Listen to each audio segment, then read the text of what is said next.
UP में समय से पहले चुनाव की बात हो रही है, जिसकी तैयारी सत्ता और विपक्ष की तरफ से की जा रही है।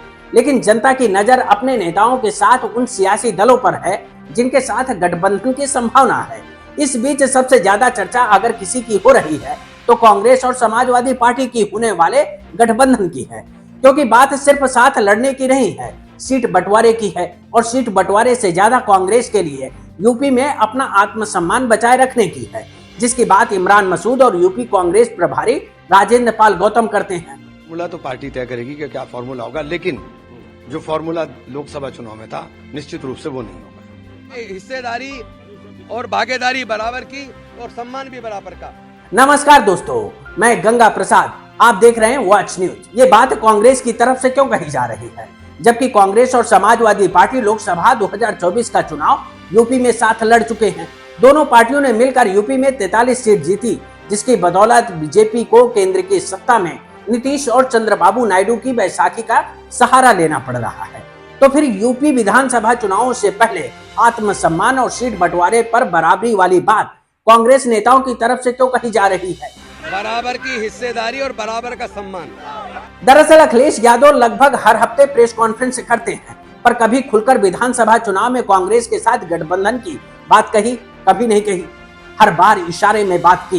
कांग्रेस नेताओं की तरफ से सीट बंटवारे वाली डिमांड पर वो बार बार कहते हैं कि बात सीट की नहीं है, जीत की होनी चाहिए। इसका मतलब क्या है?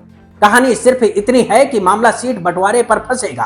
कांग्रेस के लिए मुद्दा ये है कि वो अखिलेश यादव से इस बार कितनी ज्यादा से ज्यादा सीट लेकर साथ चुनाव लड़ पाती है। बाकी जो बयानबाजियां हो रही हैं वो गठबंधन के बाद भुला दी जाएंगी।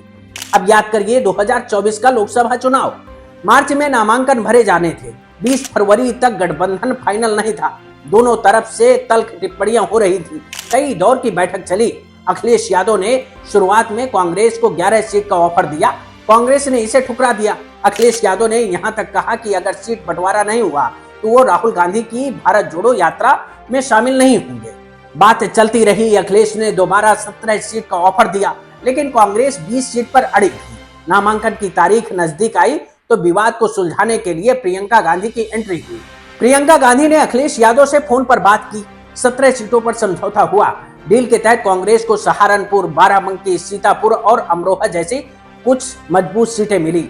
लेकिन कांग्रेस को मलाल रहा कि अगर थोड़ा दबाव और बनाया जाता तो 20 सीट भी मिल सकती थी। इस बार उसी रणनीति पर काम हो रहा है कि आगे चलकर कोई मलाल न रह जाए। यूपी कांग्रेस के नेताओं को ड्यूटी पर लगा दिया गया है। मोर्चा खुद प्रभारी राजेंद्र पाल गौतम संभाल रहे। राहुल या प्रियंका अभी इस विवाद में नहीं पड़ेंगे। जब मामला फंसेगा तब वो बीच में आएंगे। इस बार भी कांग्रेस की कई मजबूत सीटों पर दावेदारी है। वैसे भी 2024 में कांग्रेस बैकफुट पर थी। 2027 में अखिलेश यादव को बैकफुट पर आना पड़ेगा।